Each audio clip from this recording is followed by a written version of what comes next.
الست نيرة بارك الله فيها وعليها الحقيقة يعني بتقول لعلي ماهر: يا ريت تنسى أهلاويتك وأنت بتلعب قدام الزمالك نهائي الدوري، ودي مباراة مش هتفرق معاك يعني، وكده كده أنت ما هتدخل الكونفدرالية وشوية كلام كده يعني، وولد يا ريت أهلاويتك ما تغلبش عليك. طب اشمعنى أهلاويتك زملكاويتك أنت غلبت عليكي؟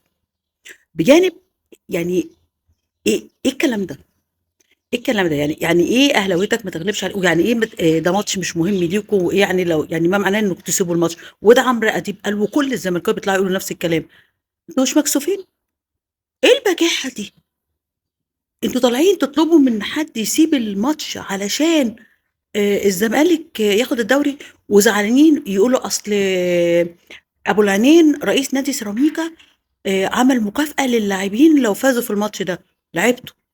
لعبته هو حر يعمل لهم مكافأة، يديهم فلوس، يخصم منهم. هو انتوا مالكم؟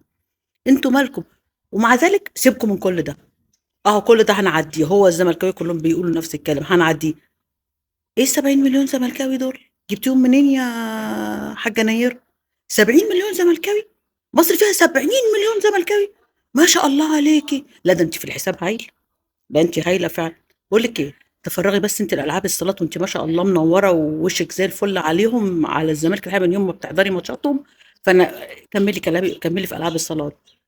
و 70 مليون ده بلكاوي؟ ماشي، ربنا يهديكم.